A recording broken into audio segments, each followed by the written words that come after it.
नमस्कार मित्रों, मैं आलोक कुमार पांडे, पूर्व उपाध्यक्ष, नई दिल्ली बार एसोसिएशन। मित्रों, एक राजनेता के एक बयान से मन इतना आहत हुआ कि आप सबके बीच में आने की प्रबल इच्छा हुई। मित्रों, जैसा आप सबको संज्ञान होगा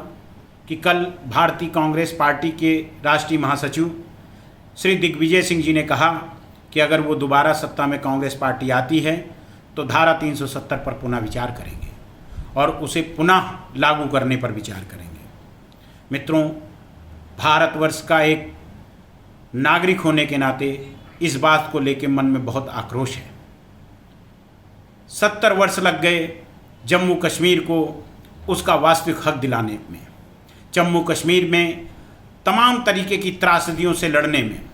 और जम्मू कश्मीर को एक नया जम्मू कश्मीर बनाने के लिए और भारतवर्ष की एकता अखंडता को अक्षुण्ण रखने के लिए। और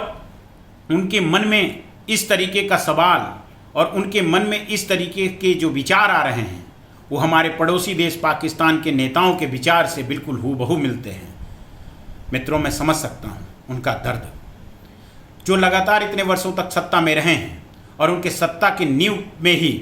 तुष्टीकरण, अलगाव, बांटो, प्रदेश तोड़ो, इस तरीके की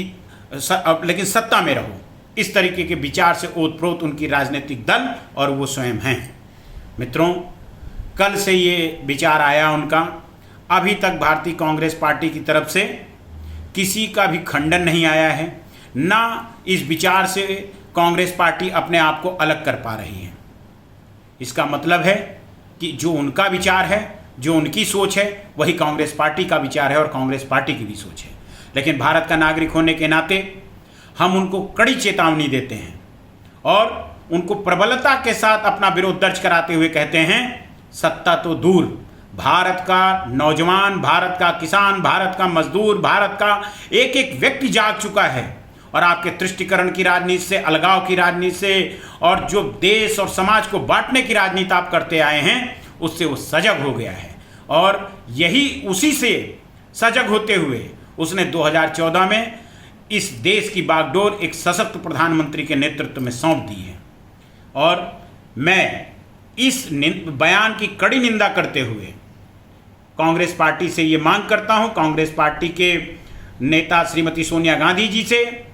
कार्यकारी अध्यक्ष राहुल गांधी जी से, प्रियंका गांधी जी से, कि अगर वो इन विचारों, दिग्विजय सिंह जी के इन विचारों से सहमत नहीं हैं तो इन विचारों का वो खंडन करें और कांग्रेस पार्टी इस विचार से अपने आप को अलग करे। और अगर वो ऐसा नहीं करते हैं तो इसका मतलब है कि कांग्रेस पार्टी भी दिग्विजय सिंह के विचारों से सहमत है और भारत को तोड़ने और भारत के टुकड़े करने के साजिशों में वो शामिल हैं। दूसरी चीज मित्रों,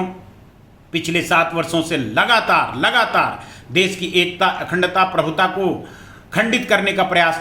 कर रहे हैं ये लोग। और उसी प्रयास में अब ये एक चरण और आगे होके कि जब जम्मू कश्मीर शांति के दिशा में बढ़ रहा है, जम्मू कश्मीर अपने आप के सौंदर्य को पुनः प्राप्त कर रहा है, अपने वैभव को पुनः प्राप्त कर रहा है और एक तरीके से पूरे देश में वातावरण इस तरीके से हो रहा है कि कश्मीर से कन्याकुमारी तक पूरा देश इकट्ठा होकर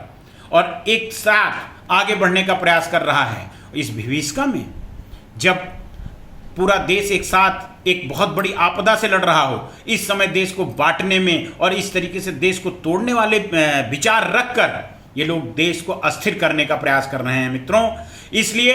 मैं